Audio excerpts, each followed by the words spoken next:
Je commence, comme d'habitude, par vous rappeler le plan du cours.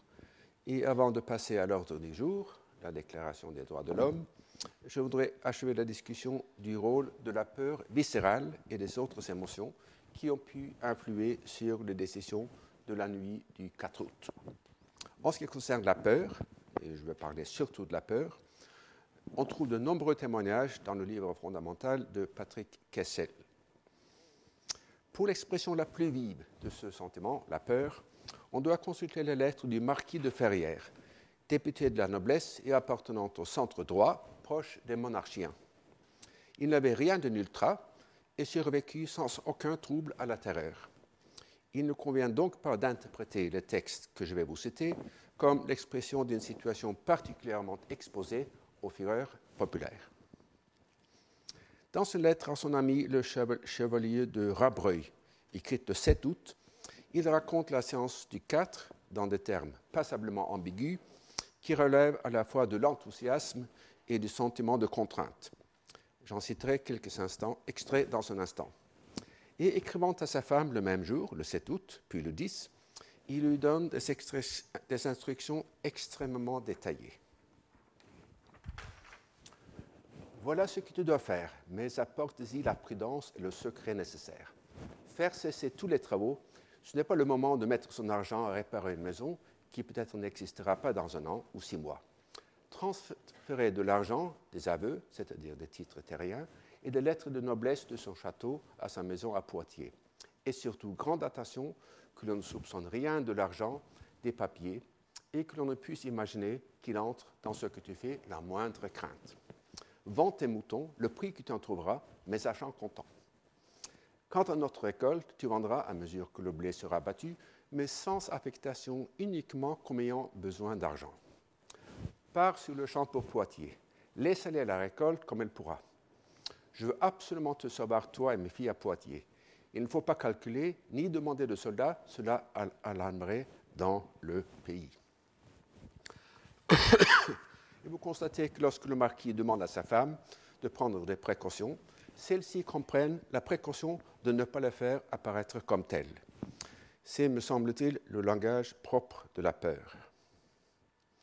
On peut se demander si les votes et les discours de Ferrières dans l'Assemblée étaient influencés par la peur des désordres dans sa sénéchaussée.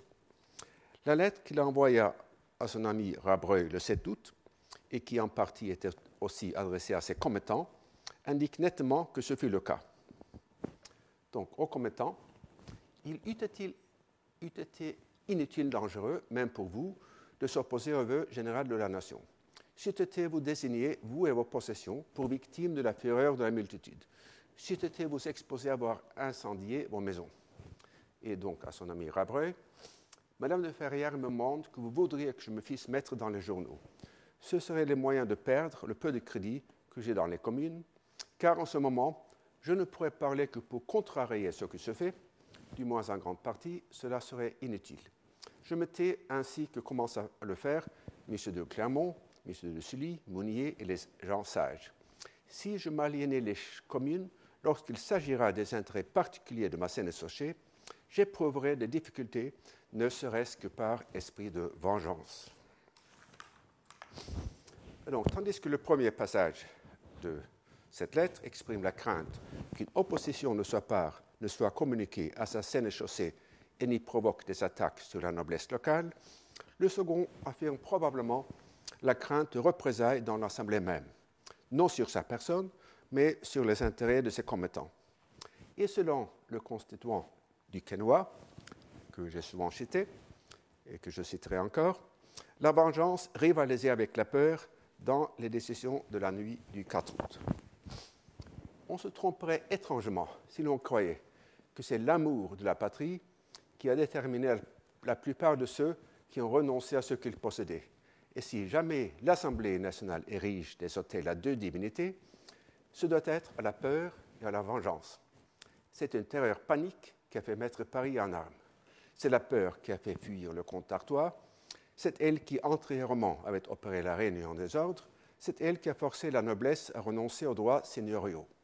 C'est la vengeance qui l'a porté à poursuivre la vénalité des charges. Ensuite, des actions motivées par la peur et l'esprit de vengeance. On trouve aussi, dans la nuit du 4 août, des épisodes où dominait la malice ou le désir compétitif d'apparaître non moins désintéressé que le voisin. Et ce dernier motif, à son tour, est difficile à distinguer nettement du vrai enthousiasme qui, lui, n'a pas besoin de spectateurs. Et il est approprié ici, me semble-t-il, de reprendre une observation de mon cours et de mon livre sur le désintéressement.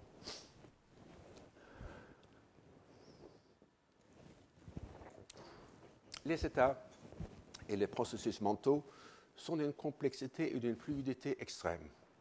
En raison de leur dépendance au contexte, ils reculent facilement devant la main expérimentale qui cherche à les saisir. Les mots dont on se sert pour les décrire constituent une tentation et une invitation permanente à la réification et à la pseudo-précision. Nous parlons d'émotions, de désirs et de croyances, comme s'il s'agissait là d'entités solides, stables et exerçant une influence causale sur le comportement de l'agent, comme la Lune exerce une influence causale sur la marée. En fait, rien n'est moins évident. Et dans l'esprit de cette remarque, il convient d'insister sur le caractère fragile des distinctions que je viens de faire concernant les mobiles des constituants. Si les actes du marquis de Ferrières constituent des preuves assez solides de son état mental, les professions et les imputations de mobiles le sont beaucoup moins. Souvent, les acteurs ne pouvaient sans doute pas dire eux-mêmes ce qui les fit agir. Et comme le dit Pétrarque, cité par Montaigne, qui peut dire à quel point il brûle et dans un petit feu. La proposition la plus générale et la plus robuste qu'on puisse faire, me semble-t-il, c'est que la nuit du 4 août, les constituants étaient animés par des émotions très fortes. À certains égards, la nature précise de celle-ci importe peu, car toutes les émotions ont en commun un certain nombre de propriétés dont je voudrais surtout souligner les suivantes. Les émotions induisent l'urgence, c'est-à-dire une préférence pour l'action immédiate sur l'action différée.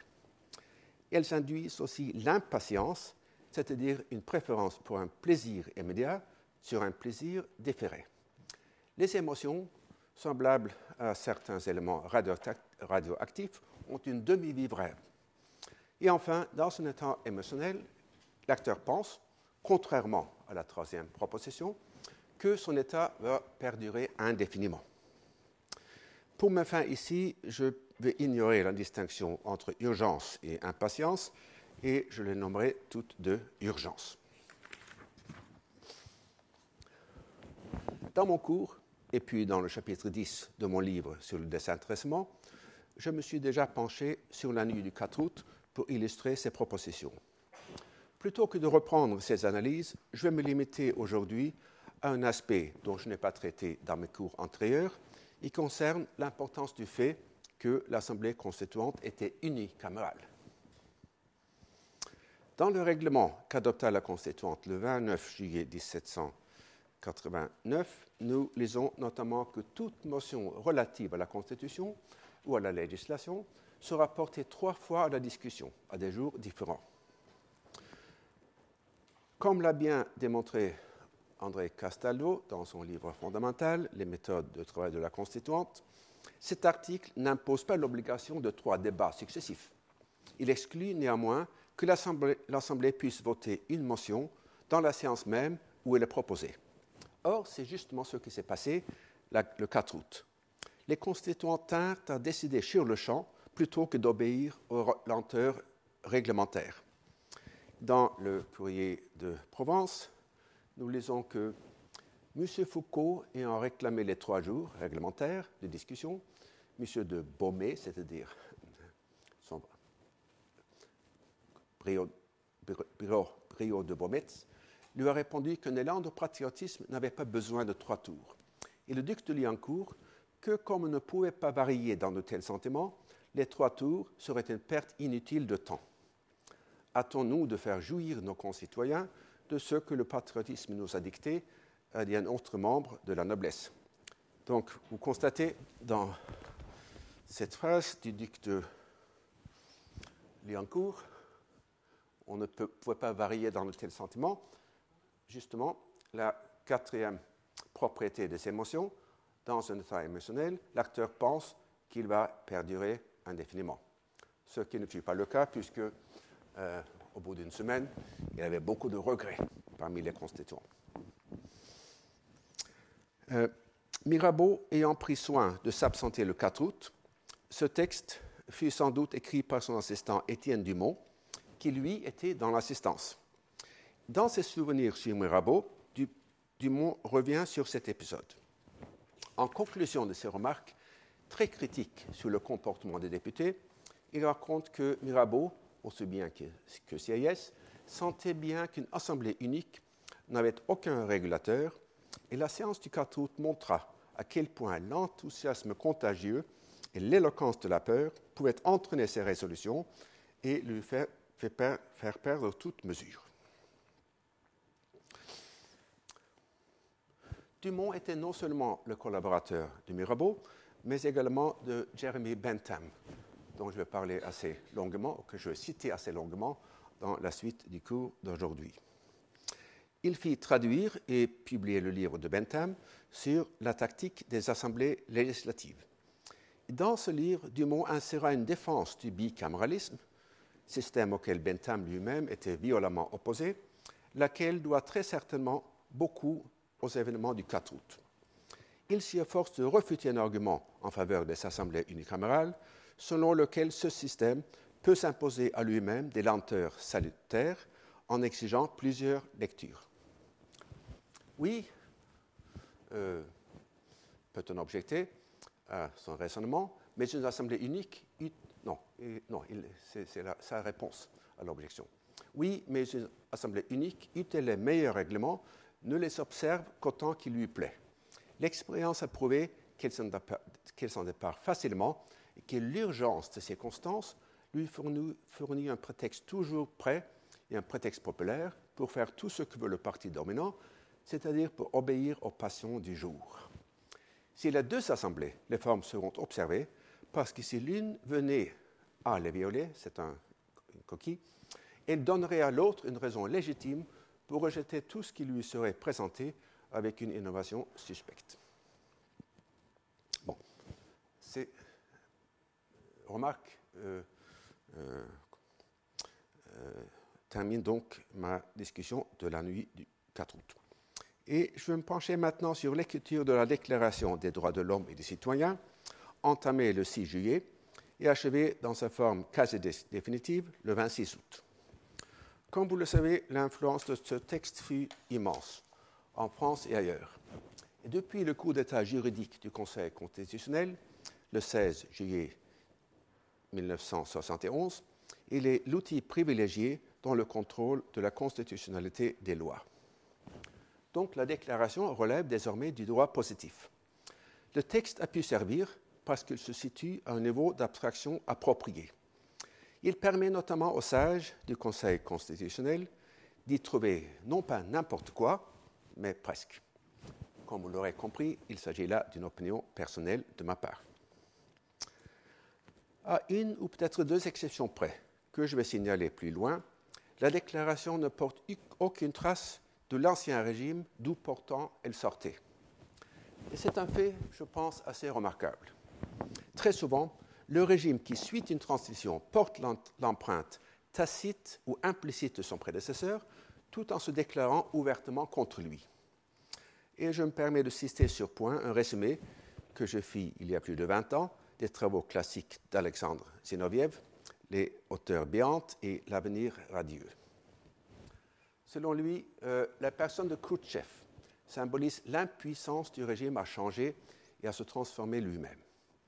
Même s'il voulait soudain mettre fin à l'oppression, il ne le pourrait pas, puisqu'il ne saurait réaliser ce désir que sous une forme oppressive, en ne changeant que l'aspect et le champ d'application de cette fonction d'oppression. L'échec de Khrouchtchev se résume dans le projet de la déstalinisation. Pendant une période très brève, on a obtenu la permission de ne plus citer Staline pour glisser très vite dans la recommandation de ne pas le citer. De même, les déclarations des droits dans les nouvelles constitutions des pays de l'Europe de l'Est, adoptées après 1989, contiennent souvent des articles qui prolongent les pratiques communistes. Ainsi, nous lisons dans la constitution hongroise, modifiée le 23 octobre 1989, que tout travailleur a droit à une rémunération conforme à la quantité et à la qualité du travail accompli. Il s'agit évidemment d'une application de la théorie marxiste de la valeur travail qui néglige entièrement le rôle du marché dans la détermination des salaires. Tout en affirmant que les régimes reposent sur une économie de marché, ces nouvelles constitutions affirment souvent un droit au travail reflétant la norme du plein emploi des régimes communistes. Et en comparaison avec ces textes, la déclaration de 1789 réussit complètement ou presque à opérer une coupure nette avec le passé. Je vais poursuivre un instant cette comparaison entre 1789 et 1989. Dans un cours précédent, je vous ai déjà proposé une comparaison entre les deux transitions. Maintenant, je vais comparer les résultats des transitions. On peut dire, en peignant à gros traits, qu'il s'agit, dans le premier épisode, de la transition du féodalisme au capitalisme, tandis qu'il s'agit, dans le second, de la transition du communisme au capitalisme. En fait, l'aspect du terminus ad quem sur lequel je vais insister n'est pas tant le rapport entre capitalistes et ouvriers que le rapport entre capitalistes dans une économie de marché. Dans un régime concurrentiel, le conflit des intérêts est inévitable. Donc, je pense qu'on peut résumer le rapport compliqué entre intérêts et droits individuels et collectifs dans la formule suivante. Bien que les droits de chacun puissent être limités par les droits des autres, aussi bien que par l'intérêt général, ils ne sont jamais limités par les intérêts des autres. Je m'explique. La concurrence entraîne souvent la ruine de l'un des concurrents.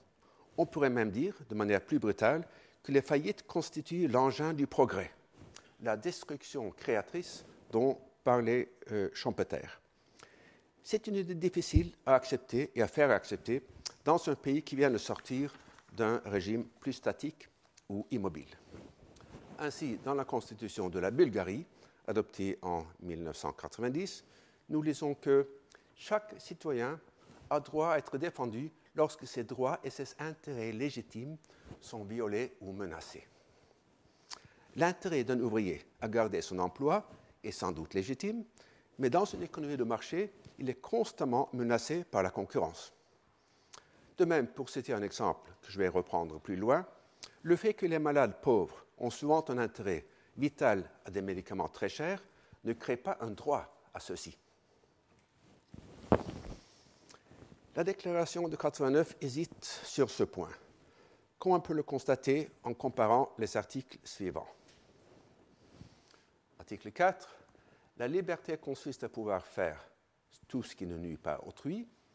Ainsi, j'ai mis sic puisque je ne vois pas le lien logique, l'exercice des droits naturels de chaque homme n'a de borne que celle qui assure aux autres membres de la société la jouissance de ces mêmes droits.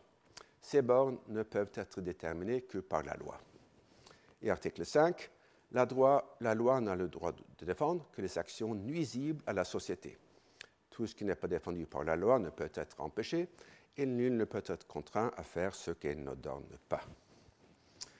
Et comme je l'ai fait observer tout à l'heure, mes droits sont en effet limités par les droits d'autrui ainsi que par l'intérêt général. Par contre, comme le dit Bentham dans sa critique de la déclaration, l'intérêt privé d'autres particuliers ne saurait contraindre mes droits. Ainsi, je ne pourrai jamais savoir si j'ai ou non le droit d'accomplir une action ou de m'en abstenir jusqu'au moment où je pourrai voir si cela nuit ou non à quelqu'un, jusqu'au moment où je pourrai en mesurer toutes les conséquences. Pour savoir si la loi m'a laissé libre relativement à une quelconque action, je devrais consulter non pas les termes de la loi, mais ma propre conception de cette action. Si parmi ces conséquences, il en est une seule qui nuise à qui que ce soit, alors, quoi que la loi en dise, je n'aurai pas le droit de l'accomplir. Il ne convient peut-être pas d'acheter une très grande importance à la première phrase de l'article 4. mais il me semble du moins possible qu'elle reflète une hésitation à accepter pleinement les ravages causés par la liberté. C'est évidemment une lecture spéculative de ma part. Je vais maintenant faire quelques observations sur la genèse du document en m'appuyant constamment sur l'analyse détaillée et très utile de Stéphane Rials, la Déclaration des droits de l'homme, où il y a 200 pages à peu près sur ce qu'il appelle le travail déclaratoire. Je commence par une remarque de Tocqueville.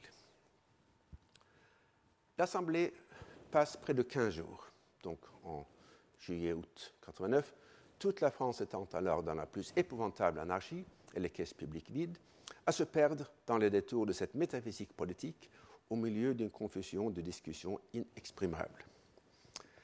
L'anarchie, ou plutôt la crainte de l'anarchie, déclencha le décret du 4 août. Fut-elle aussi pour quelque chose dans la rédaction de la Déclaration des droits de l'homme? La coïncidence dans le temps est presque parfaite, car c'est dans la séance du soir du 3 août que la Constituante adopta le projet d'une déclaration. Mais si l'on pouvait du moins espérer, peut-être à tort, que l'abolition du régime féodal allait calmer le peuple, il était nettement moins probable que l'adoption d'une déclaration des droits produise le même effet. Selon un constituant, le baron de Gesse, ce n'est pas en faisant retentir le cri de liberté que l'on apaisera le feu des provinces. Ce n'est pas dans des temps aussi difficiles qu'il convient de publier de pareilles vérités. Il voulut par son intervention faire retrancher la partie d'un article qui accorda au peuple le droit de résistance. Et vous constatez que l'intervention comporte une certaine naïveté. Il aurait peut-être dû se demander s'il était prudent de prononcer publiquement qu'il y avait des vérités qu'il ne fallait pas publier. Quoi qu'il en soit, vers cette date, son observation n'eut aucun effet. C'est que le décret de la nuit du 4 août, puis la promulgation plus formelle le 11 août, avait entraîné une radicalisation certaine de la Constituante, coupant court à ce qu'on peut appeler, avec Stéphane Rials, les deux contre-attaques à l'adoption immédiate d'un texte.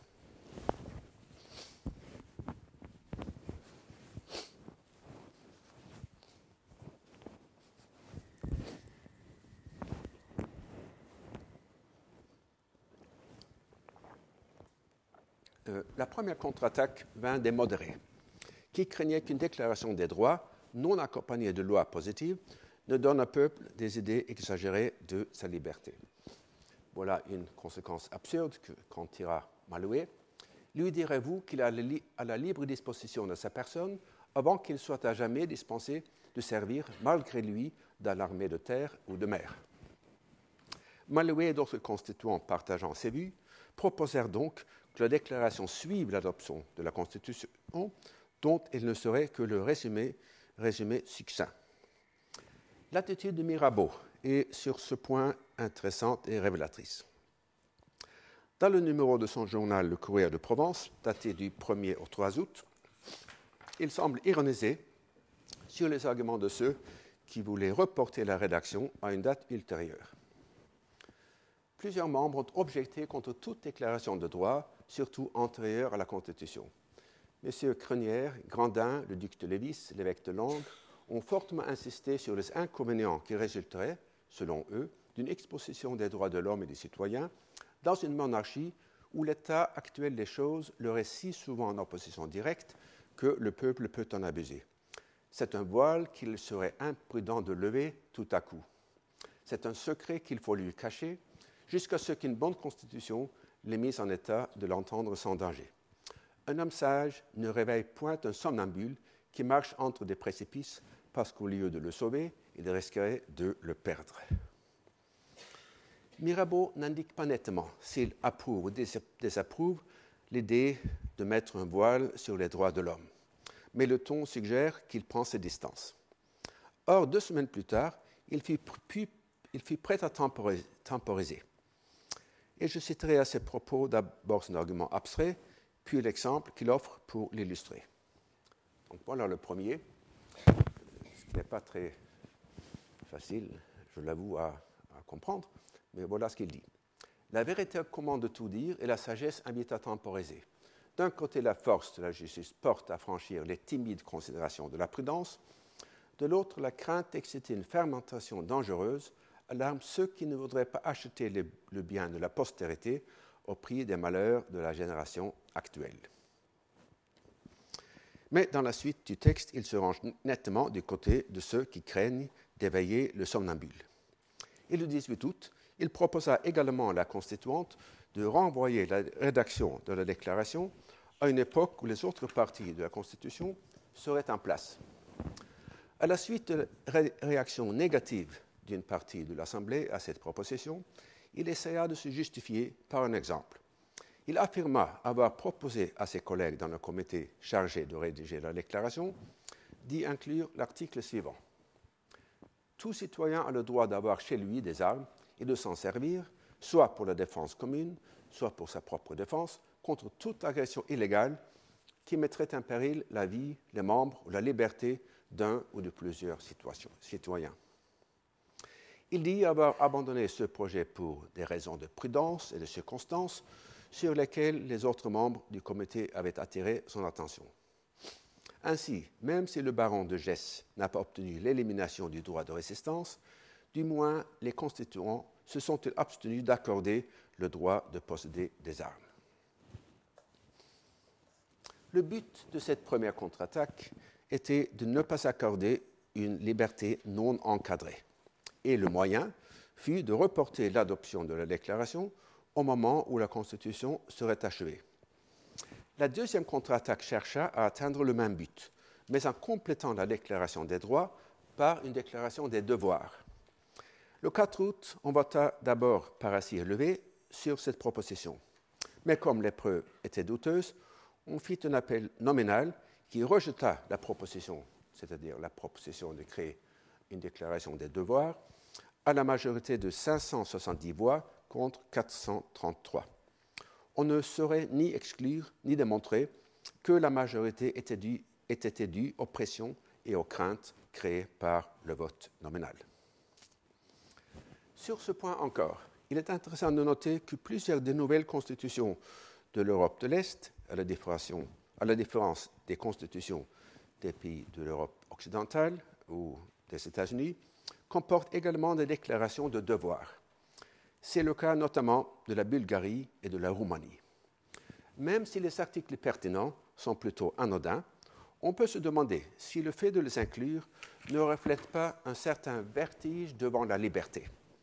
Là encore, vous avez compris que c'est une suggestion tout à fait spéculative. Je passe maintenant à la substance du document. L'adoption de la déclaration et celle des décrets du 4 août, publiés plus formellement le 11 août, avaient le même but, en finir avec l'Ancien Régime. C'est évident et explicite dans le décret, implicite selon Georges Lefebvre dans la déclaration. Voilà ce qu'il en dit. Invoquant le droit naturel dont la valeur philosophique et intemporelle commandait une expression de portée universelle, les constituants, comme les insurgents des États-Unis, usèrent de formules générales dont on a pris prétexte pour les représenter comme des idéologues égarés dans l'abstrait. Le caractère historique de la déclaration n'en est pas moins évident. Sous chaque article, ils alignaient mentalement, et le contemporain avec eux, les faits concrets dont ils avaient souffert. Tout homme ne doit être arrêté détenu qu'en vertu d'un mandat judiciaire, c'est-à-dire qu'on ne décernera plus de lettres de cachet. Les citoyens sont égaux devant la loi, c'est-à-dire que les privilèges sont condamnés. La résistance à l'oppression est légitime, ainsi l'insurrection du 14 juillet se trouve justifiée. Comme l'a dit Hollard, la déclaration représente avant tout l'acte de décès de l'Ancien Régime. Mais évidemment, ce n'était pas le seul acte de décès.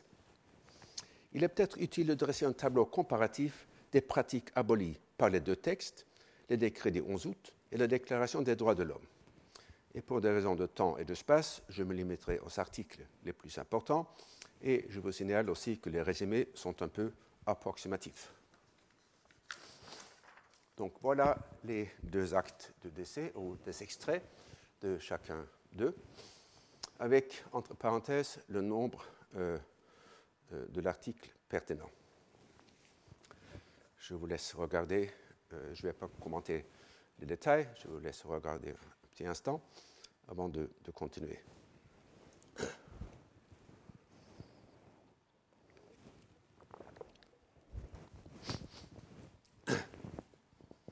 On peut faire à propos de ce tableau un certain nombre de remarques.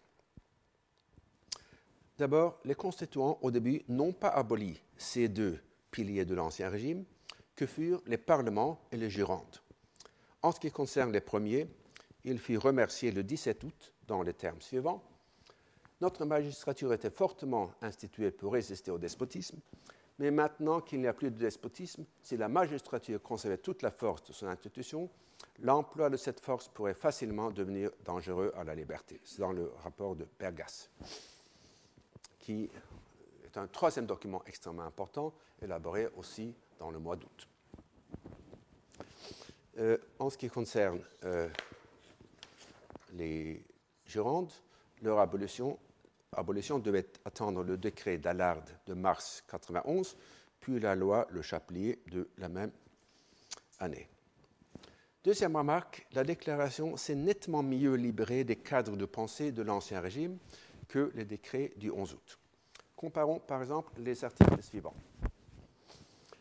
Article 11 des décrets, tous les citoyens, sans distinction de naissance, pourront être admis à tous les emplois et dignités ecclésiastiques, civiles et militaires, et nulle profession utile n'emportera la dérogeance.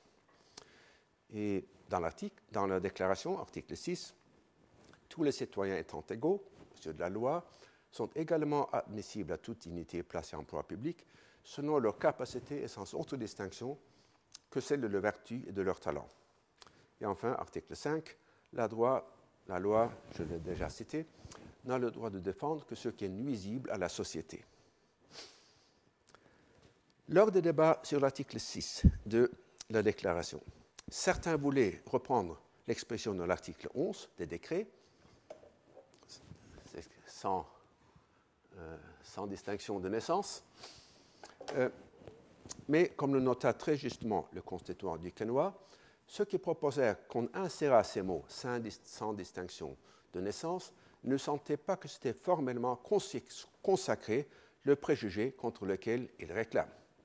C'est-à-dire, en disant sans distinction de naissance, on affirme implicitement que la naissance compte pour quelque chose.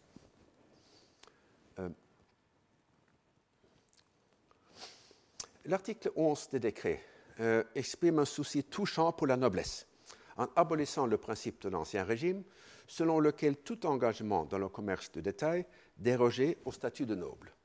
Par contre, l'article 5 de la Déclaration abolit d'un seul coup toute une série de pratiques, y compris non seulement la dérogeance, mais aussi les lois somptuaires et d'autres lois censées maintenir la distinction entre les ordres.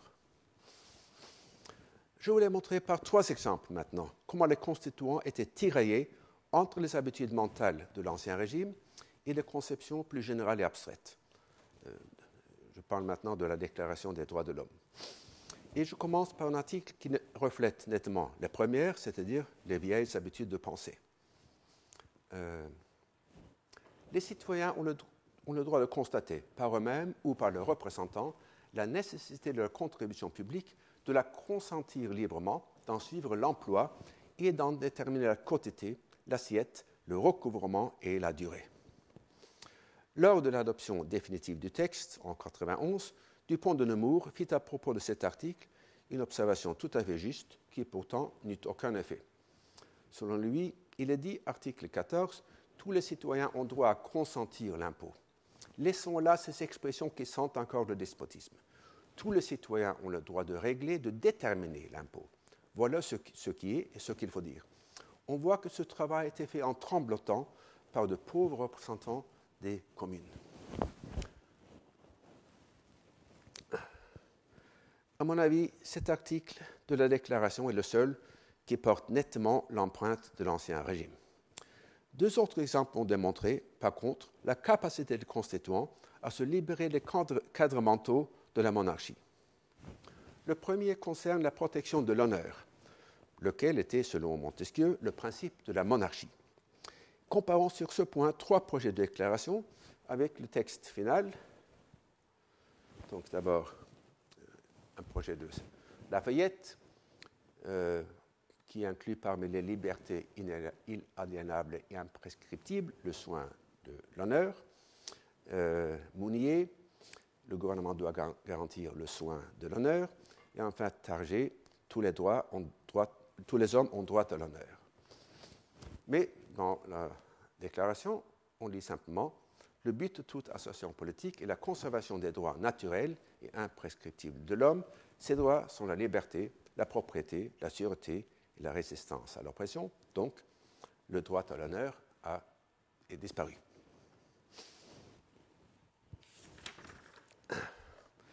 Et ce fut en effet Mounier qui, le 20 août, proposa le texte définitif. Il faut croire que cette simplification relève d'un esprit soutenu de radicalisation, peut-être inspiré par le décret du 4 août. Un deuxième exemple de ce travail de libération, bien que plus ambigu, concerne l'article 10 de la Déclaration. Nul ne doit être inquiété pour ses opinions, même religieuses, pourvu que leurs manifestations ne troublent pas l'ordre public établi par la loi. Et dès le début, on a cessé de s'interroger sur le sens de ce « même ». Pour un public moderne, l'expression « même religieuse » peut choquer, et même un public contemporain, comme on va le voir dans un instant, puisqu'il semble indiquer la nature secondaire ou moins importante des opinions religieuses par rapport aux autres opinions. On pourrait dire, par exemple, dans ce sens, la diversité de toute forme de vie doit être protégée, même celles qui n'ont aucune utilité pour l'homme. Et ce fut en effet l'interprétation du constituant duquesnois. Parmi les objections qu'il a fait à cet article, des objections nombreuses, il a notamment celle-ci, le mot « même » affaiblit nécessairement l'idée. Mais en raison de l'importance évidente des opinions religieuses, on aurait pu s'attendre à un adverbe renforçant plutôt qu'affaiblissant le besoin de les protéger. Et en défi de l'affirmation de Duquesnoy, il est possible que tel fût en effet le sens auquel on comprit souvent le mot « même » à l'époque. Se référant à l'article 10 de la Déclaration, Roland Mounier affirme que dans la langue du temps, « même » signifie « en particulier », c'est-à-dire « notamment ». C'est un superlatif, non une restriction. Mais comme je n'ai aucune compétence philologique, je laisse là cette question. Parmi les critiques que l'on peut adresser à l'article 10, et que l'on a adressé à l'article 10, on peut notamment citer le fait qu'il ne garantit pas la liberté du culte. Bien que plusieurs constituants aient défendu celle-ci, ses partisans finirent par retirer leur proposition afin de permettre un compromis. La formule dangereuse, à mon avis, et j'en reparlerai, selon laquelle la manifestation des opinions ne devait pas trouver l'ordre public établi par la loi, fit aussi partie de ce compromis. Cela dit, sur un point précis, en adoptant l'article 10, les constituants se libérèrent de l'ancien régime. Il s'agit du dépassement du langage de la tolérance, illustré par ces extraits de l'édit de tolérance de 1787. Je ne vais pas le lire tout entier, mais vous pouvez constater qu'il s'agit d'une tolérance bien minimale.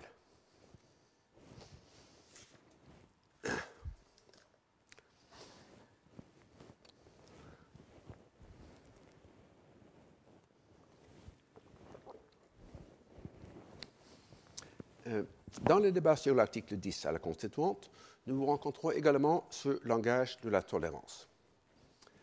La tolérance est le sentiment qui doit nous animer tous en ce moment. S'il pouvait se faire que l'on voulût commander aux opinions religieuses, ce serait porter dans le cœur de tous les citoyens le despotisme le plus cruel. La suite de son intervention indique que Laborde ne s'en tint pas à la définition minimale qui sous-tend l'idée de tolérance, ce qui n'empêcha pas Mirabeau de réagir violemment. Je ne viens pas prêcher la tolérance. La liberté la plus illimitée de religion est, à mes yeux, un droit si sacré que le mot tolérance, qui essaie de l'exprimer, me paraît en quelque sorte tyrannique lui-même, puisque l'existence de l'autorité qui est le pouvoir de tolérer attente à la liberté de penser, par cela même qu'elle tolère et qu'ainsi elle pourrait ne pas tolérer. Ainsi, même si la constituante retint le langage du consentement aux impôts, elle rejeta celui de la tolérance des religions non catholiques. J'en viens maintenant à quelques faiblesses, lacunes ou ambiguïtés de la déclaration, en commençant par quelques remarques sur la manière très succincte et peu développée dont le document affirme ce qu'il appelle le droit inviolable et sacré de la propriété. Il ne se prononce pas sur les objets possibles et légitimes de la propriété. Une personne humaine, par exemple, peut-elle être la propriété d'une autre personne? La force de travail d'un individu fait-elle partie de sa propriété? Un monopole ou un privilège sont-ils susceptibles de constituer des propriétés? Existe-t-il des formes de propriété intellectuelle? La propriété dont le propriétaire ne fait aucun usage est-elle protégée? Je reviendrai sur certains aspects de ces questions. Mais pour l'instant, je voudrais faire quelques réflexions sur un article de projet de déclaration de CIS, en le confrontant avec les commentaires de Bentham. Donc, voilà CIS. La loi n'a pour objet que l'intérêt commun. Il ne peut donc accorder aucun... Je ne vois pas, comme vous allez le constater, ce donc n'est pas justifié. Il ne peut donc accorder aucun privilège à qui que ce soit, et s'il s'est établi des privilèges, ils doivent être abolis à l'instant, quelle qu'en soit l'origine. Il est étrange, dans un projet de déclaration des droits individuels, de dire que le seul objet de la loi serait l'intérêt commun. Ainsi, l'esclavage, pour ne citer que cet exemple, sur lequel je reviendrai, sera acceptable si le surplus de biens qu'il procure à la société excède le mal qu'il fait aux esclaves. Mais je voudrais surtout insister sur la critique que fait Bentham de ce projet d'article. Ne peut-il pas y avoir des privilèges fondés sur l'intérêt commun? Il est un genre de privilège certainement très avantageux, celui qu'on accorde en Angleterre pour un temps limité à l'inventeur d'une nouvelle machine, d'une nouvelle étoffe, d'un nouvel art.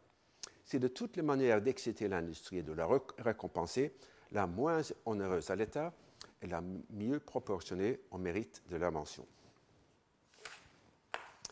En 1787, 2 ans auparavant, les constituants américains se sont montrés parfaitement conscients de cette idée quand ils ont accordé au Congrès le pouvoir de favoriser le progrès de la science et des arts utiles en assurant, pour un temps limité, aux auteurs et inventeurs le droit exclusif à leurs écrits et découvertes respectifs. Et à la constituante, le député Desmeuniers fit le même raisonnement. Fin connaisseur des États-Unis et correspondant de Thomas Jefferson, qui vers 1789 se convertit à l'utilité des brevets, Desmeuniers affirma dans un commentaire sur un projet de déclaration qu'il convient de donner aux inventeurs dans les arts un privilège exclusif pour un temps limité. Ce privilège, qui ne comporte aucun inconvénient, sert d'aiguillon à l'industrie. Comme le démontre cet exemple, la théorie générale de la liberté de fabrication peut souffrir une limitation qui est utile à l'industrie elle-même. Et je dois m'excuser et m'expliquer un instant sur ce passage que j'ai cité en traduction anglaise dans une conférence sur la déclaration que j'ai faite en 2007. Or, en préparant le cours d'aujourd'hui, je n'ai pu le retrouver dans sa version originale, ni dans mes notes, ni dans les archives parlementaires, ni sur l'Internet. Mais je le retrouverai sûrement. Autrement dit, je ne l'ai pas inventé.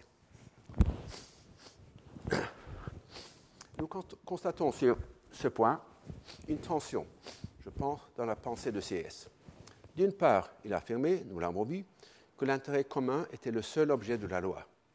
D'autre part, il avait sans doute une aversion viscérale au privilège, aversion qui l'empêchait de voir que, dans certains cas, ceux-ci sont en effet utiles à l'intérêt général. De nos jours, c'est une tension qui apparaît nettement, par exemple, dans les débats sur l'utilité des brevets de l'industrie pharmaceutique.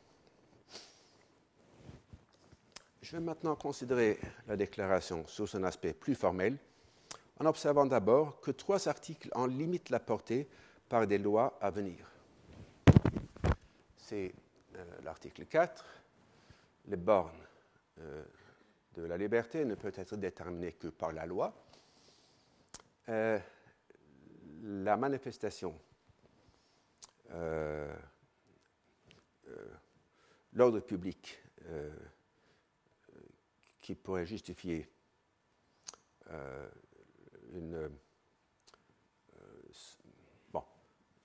l'île ne doit inquiéter pour son opinion, pourvu que la manifestation ne trouble pas l'ordre public établi par la loi.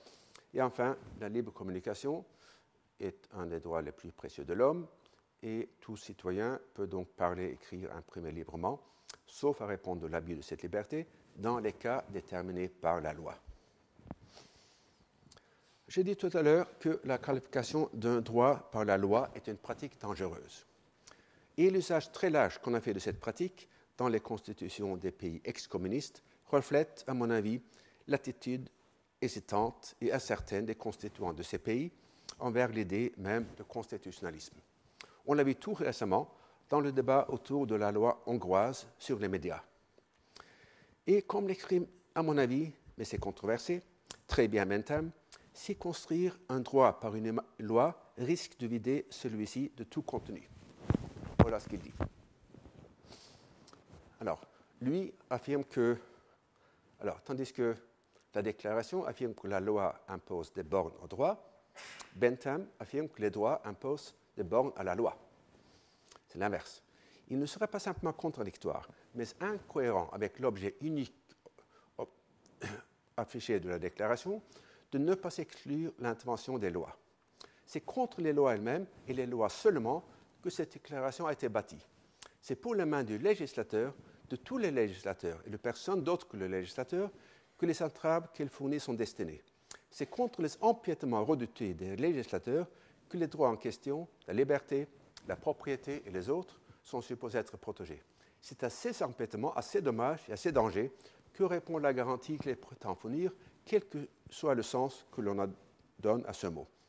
Combien précieuse serait la garantie de droits illimités contre les législateurs si leur étendue, en toute direction, était délibérément laissée au bon vouloir de ces mêmes législateurs. Bentham exagère, évidemment, car les droits de l'homme ont aussi la fonction de protéger les citoyens contre les empiétements de l'exécutif.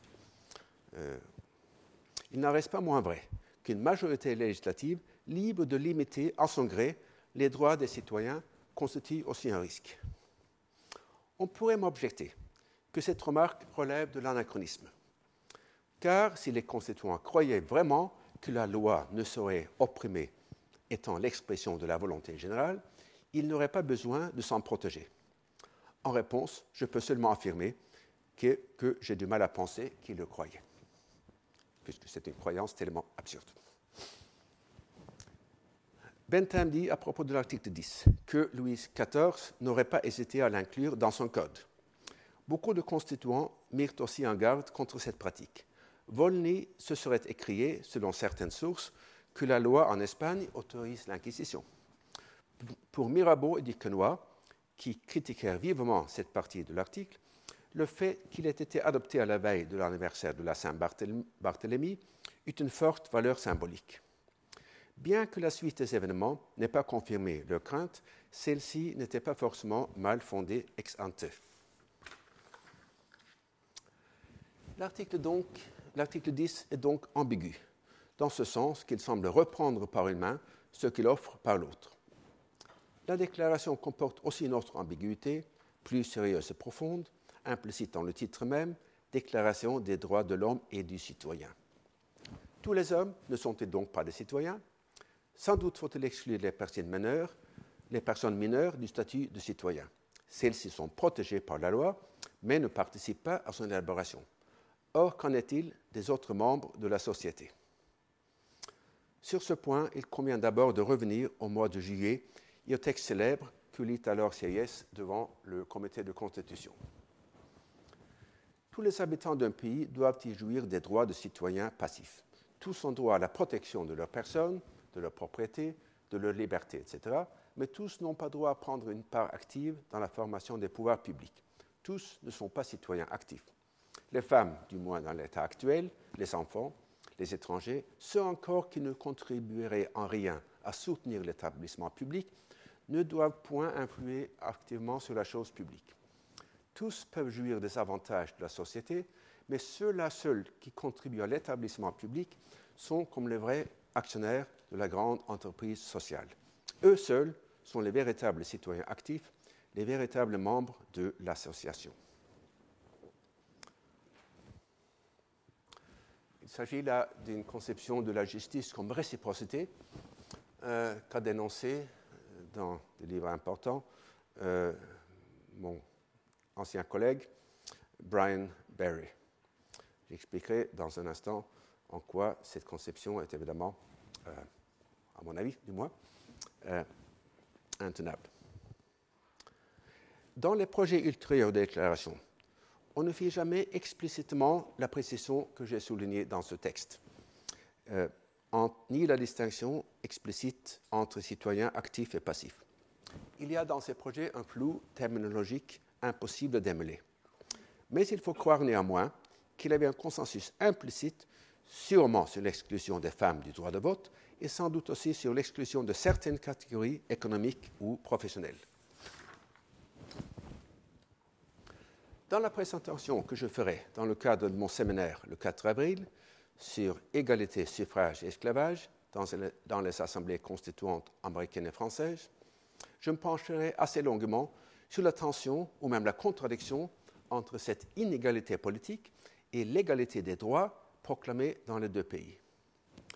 Aujourd'hui, je voudrais seulement signaler comment on peut échapper à cette contradiction, du moins dans une certaine mesure, en faisant une distinction entre droit universel et droit inconditionnel. Un droit universel s'il s'applique à toute personne, ou, dans le cas des droits politiques, à toute personne adulte. Il est inconditionnel si son exercice ne dépend d'aucune condition préalable, sauf peut-être l'âge de l'individu. Et si le droit est sujet à une condition qui peut être réalisée par n'importe quelle personne sans un effort excessif, il est à la fois universel et conditionnel. C'est ce que dit notamment Bentham à propos de l'exclusion du suffrage seulement des personnes incapables de lire. Une exclusion, dit-il, dont tout homme a les capacités de s'échapper, s'il l'estime nécessaire, sans que cela lui nuise par ailleurs, peut difficilement être regardée comme la violation du droit de quiconque. Et pour garantir que la condition soit effectivement à la portée de tous, Bentham proposa le test suivant, que je cite puisqu'il constitue une magnifique illustration de l'obsession du concret qu'on trouve chez Bentham. La capacité de lire devrait être établie par la lecture à l'Église, devant la congrégation, d'une page de loi choisie par tirage au sort. Ainsi, par une combinaison de publicité et de tirage au sort, on pouvait empêcher la manipulation du test dans le but d'exclure certaines catégories de citoyens, comme ce fut souvent le cas des États sudistes aux États-Unis. Les constituants français imposèrent le sens, donc une qualification économique plutôt que culturelle. Dans le séminaire du 4 avril, j'expliquerai les manœuvres conceptuelles dont ils se servirent pour rendre compatible cette pratique avec l'article 1 de la Déclaration des droits, selon lequel les hommes naissent et demeurent libres et égaux en droit. Aujourd'hui, je voudrais seulement signaler l'argument qui repose sur l'idée qu'un droit peut être universel et néanmoins conditionnel. Il s'agit d'un texte anonyme inséré dans le Moniteur du 29 mai 1791, dans lequel l'auteur s'indigne contre un article dans le journal Le Brissot, le patriote français, où l'on pouvait lire qu'à la suite de l'adoption du sens, la France a maintenant des citoyens passifs ou sujets. Et pour refuter cette idée, l'auteur propose le raisonnement suivant, très semblable à celui de Bentham que j'ai lu tout à l'heure. En France, tous les hommes sont égaux en droit politique. Et quoique l'exercice du droit en dépende de quelques conditions, le droit en lui-même et l'aptitude de l'exercer n'en existe pas moins dans tous les citoyens sans exception. Il n'y a pas de citoyen français que quelques années de travail et d'économie ne puissent rendre habile à remplir toutes les fonctions publiques, au lieu que, dans les pays où l'espèce humaine est classée, tout individu est condamné à rester dans la classe où le sort de la naissance l'a fait tomber. L'argument est valable, mais jusqu'à un certain point seulement. Pour apercevoir ses limites, il suffit de mentionner le fait qu'aucune femme ne puisse se transformer en homme ni une personne physiquement infirme facilement obtenir un travail. Et c'est là qu'on constate la grande faiblesse des théories de la justice comme réciprocité. Les personnes qui, par leur infirmité physique, sont incapables de contribuer à la grande entreprise sociale, ne devraient pas, pour cette raison, être démunies de droits.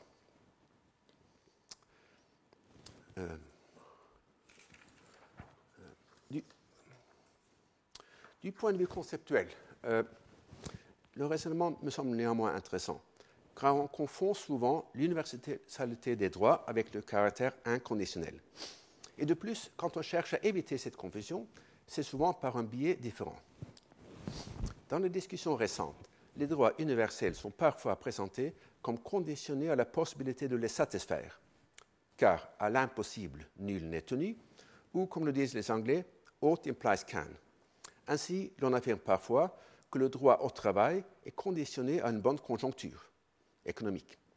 Mais le raisonnement de l'auteur anonyme du Moniteur, ainsi que de Bentham, va dans un sens différent, car pour eux, il s'agit de conditions que le citoyen lui-même est capable d'établir, s'il le désire, et non de contraintes objectives sur lesquelles son action n'a aucune prise.